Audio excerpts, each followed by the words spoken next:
All right, so we're going to talk about copying course content. There are a couple of different ways that we can do this. One of them, probably the easiest, is going to be to copy your most recent course into your new course. I'm going to give you an example because I still don't have, well, I don't have a summer course, so that I can't use that as an example. And we still don't have any of the fall shells. Not yet. What I'm going to use is going to be this old one. So this one is a copy of a 16 week, right? And so what I'm going to do is I'm going to go in here, and I'm going to wipe this out. Now, big red heading here. Don't ever do this unless you're absolutely sure that you can wipe out everything in a course. So you can see this course has already a homepage, has announcements, has modules, has my links, my special links that I create on the side. But this is a 16-week course that's sort of a placeholder for fall 21. I've taught this class as a 16-week course since then. So that's why I have the bravado to go ahead and delete everything from this course. So I'm going to use my, let me see if it'll let me do it from here. As I'm looking at my side menu on the right, I notice that it does not give me that option, which is probably good because it's very easy to accidentally click on one of those buttons. So what I'm going to do is I'm going to go into settings, and from the settings position, now I do, if you look on the right-hand side, I do have the option for reset course content. And I think that the reason they don't keep that on the home page, it'd be just too easy to accidentally click on it. And they want us to be very deliberate. So we've gone into our settings in the course navigation menu, and now I'm going to click on the reset course content. Notice the big sort of red button there. Again, it's a flag. It's trying to say pause, wait, make sure you're doing what you want to do. So, and they tell you right here, it's not the action is irreversible and the data cannot be recovered. So, are you sure you want to continue? Again, this course doesn't have real students in it, so it's fine. So, I'm going to go ahead and click reset course content.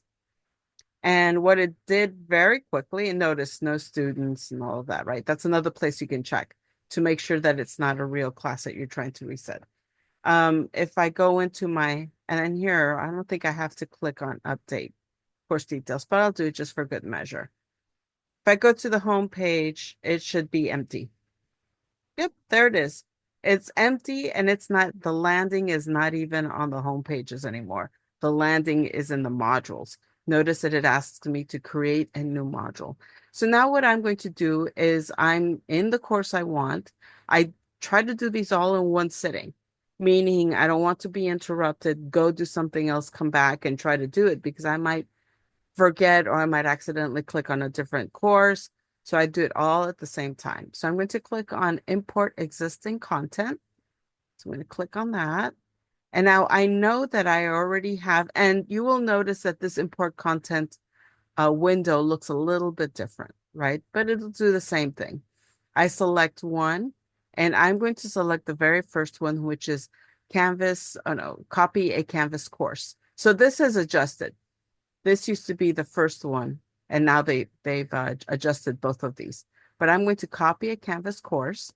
If I were to export from one of my districts, because I could do that, and then go and pick that up and import into a new district, then I would do this Canvas course export package. Sometimes we also use that if we have publisher content we want to import. So having made that caveat, I'm going to copy a Canvas course and I'm going to select it. So here I know that the one that I want is going to be a LOLS 10, right? And so what I'm going to do is go through my sandbox and see if I can find it. Now, it's very literal. I didn't put a space here, and so it's not liking that. So let me see. LOLS 10. All right. So now it's giving me the LOLS 10. And what I'm going to search for is going to be the latest that I taught. And I believe that was going to be the fall.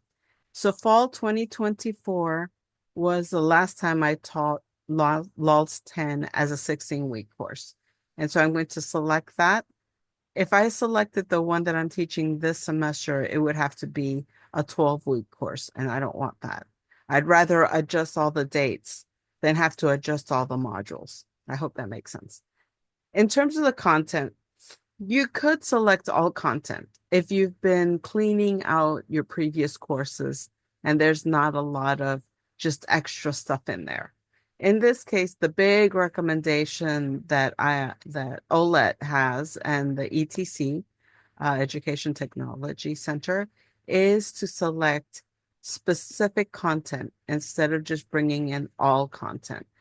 There are reasons for that. For example, all content will bring in old calendar events. So if you had Zoom sessions that were in there that were recurring that didn't have an end date, it would bring those in. So we're going to go ahead and do that. I'm going to adjust the dates because I'm going to pretend this is for, let's say, the fall. And so let me see, it says August to August. So here I am just going to change the dates and make them more or less the same. I think someone sent out what were the dates for the fall semester already, but I don't have that right in front of me. It would have been a good idea to probably jot that down. But I'm just going to go ahead and notice it's trying to give me 2021. So we don't want that. We'll just go ahead and adjust that to 2025 and go into August and figure out more or less when the 23rd would have been. And I'm going to put down here the 25th. And let's see if I have that correct. And then for this here, again, I'm going to make sure that it's not going to give me dates from the wrong year. And it's going to be odd. This is December. And it ended around the 20th. So here, I think I'm going to say that it's the 19th.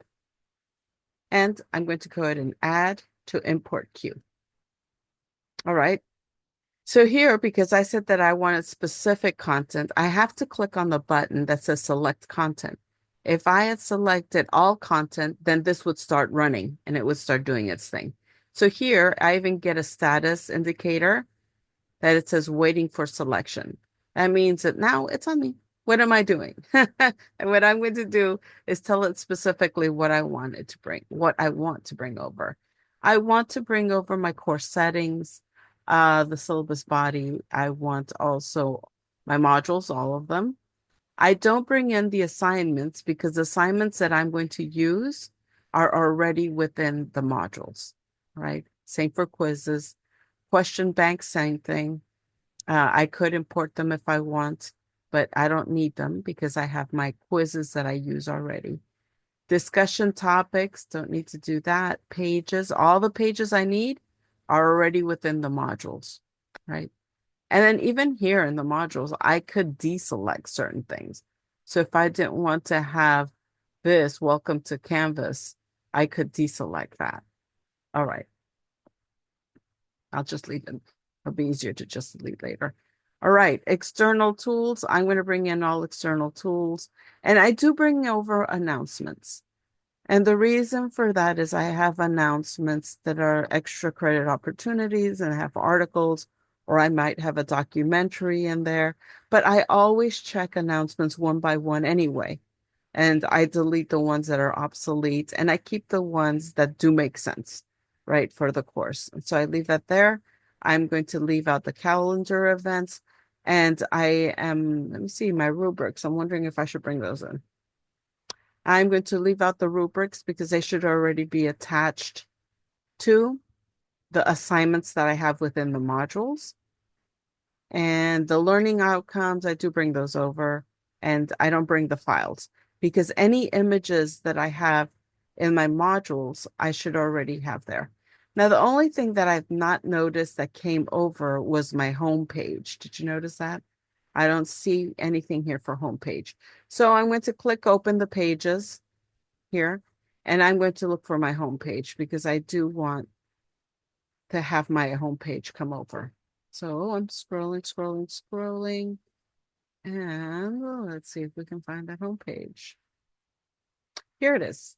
So this homepage is from as far back as 2019, but it's all right. You know, it's a homepage that I can still use and redo. We'll have my office hours, and I'll have all that fun stuff. Let me just check to make sure I don't have a like welcome home page. Oh, I do. I have welcome to 2024. So did you see that? There were two. One was a home page from 2019, and this one's the most recent. So I'm going to bring just this page, this home page over, because if I don't, then I won't have that home page in the copy over. And now I'm done with the select. So I'm going to select this content to be brought over. And as I'm doing that, now the status over here is running and the progress is going through.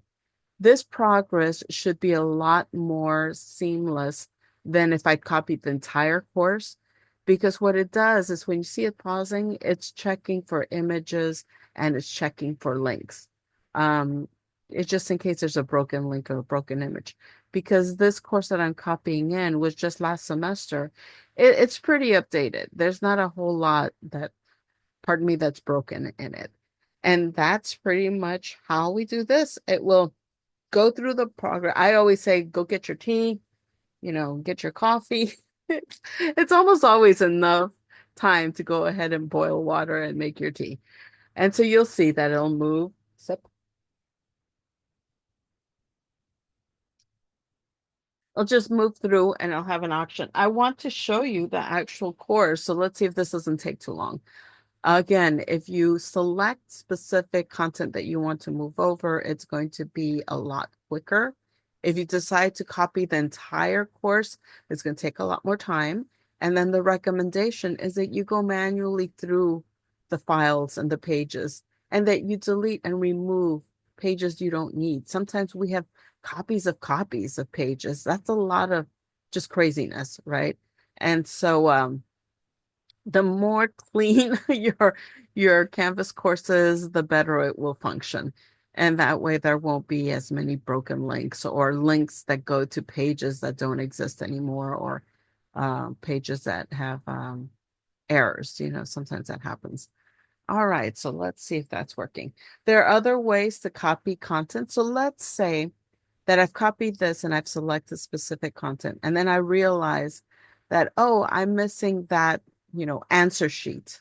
It wasn't in the modules because I don't put it in the modules till it's ready to be in the modules. Well, I can always go back to that course where I copy all this content and I can send or copy that answer sheet back to this course. So I can send it to myself or I can copy it specifically into this course and even place it, where I want it. If I want that to be in Pages, I can send it to Pages. If I want that to be within the module already, then I can put it right there in the module. And so it's easier to do that. The only thing is sometimes our memory might not be that sharp in terms of, oh, what was that page that I used? I know I have it, but what course was that for? Or sometimes for me, it's what college was that in? And so that might take a little bit more brain power. I would say that definitely before you start the process, as you saw that I had to guesstimate the dates that I was shifting to, that you gather all of your information, the course title that you want to import, and then also the dates. That always helps.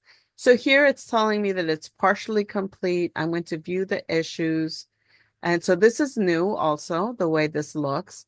And so it's telling me that I have security parameters on Create Your Comic, that I have the virtual office hours. Here it's telling me it couldn't adjust the dates to this assignment. My guess is that I reopened an assignment for a student and I didn't put back the original date. And so that's why it's not it's having issue with that. It's probably because it has two different due dates. And then here it says that for critical analysis 5, it also couldn't. So I might just jot those down because I might want to take care of those right away. So it's the comic link, and I know where that is. It's going to be the virtual hours link. That's probably also in my course navigation. So I'm going to just jot that down. The machete.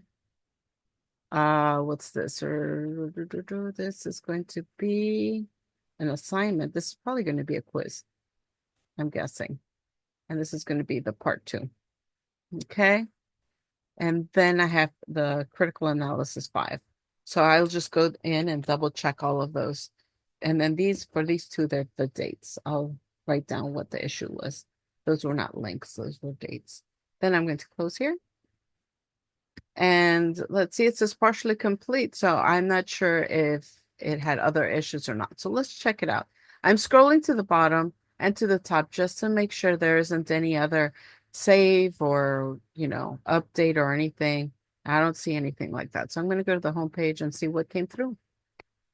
Yeah, and so voila.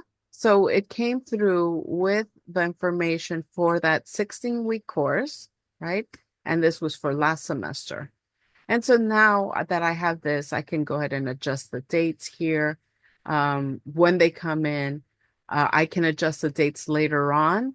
If I didn't quite get them right, I can use the multi-tool, which is in the course navigation menu, and I can adjust the dates there, the due date modifier, so that I have the correct dates, and it'll be an easy thing to do, and it won't be so painful as going in one by one into the assignment and adjusting the dates. I still check every single item within my module page by page. I check everything to make sure all my links work and to make sure that all my dates are correct. There's another way to check your links if you really want to make sure you're being diligent about that before you publish your course. And that you do by clicking to the far right, and it's under the reset course. So it's underneath that. And the link reads validate links and content. And so what you would do is you click on that and it runs the link validation. It takes a while and it will take more time if you have things like images and links and PDFs. It's going to take a little bit longer if you have that. This is definitely like go and shower or go water your garden or something. Just let it run and then come back, and it'll give you a list of things that maybe are unreachable links or images. But it's good to run just so that for me, I just don't want students to encounter something that doesn't work, right? And they're very nice. Most of them. Some of them might say, fix the link. They're very direct, right? And so what I would say is I don't want to waste time in communication between students and me about broken links. And that's if they actually tell me. Sometimes they just complain to each other about it. So I would rather try to fix as much as I can. And that way, the communication that I have with my students, the RSI, the regular substantive interaction, is more about their well-being, how well they're doing in the course, if they're understanding the content, if they're understanding how to complete the assignments. All right, so that's pretty much it for course content, at least this bit. We can talk about different ways to import content if you would like later. Oh, look, that wasn't so bad. But yes, 45 broken links. This is really typical for my courses, again, because I have a lot of images and a lot of things like that. So what I'll do is I'll just go in through each one of these and try to figure out why it thinks that these are broken links. These I could understand. These are for websites. So sometimes those websites go away or whatever, or change their URLs. And so I have a little pretty task ahead of me now. All right, I'm going to stop share here and I'm going to stop the recording.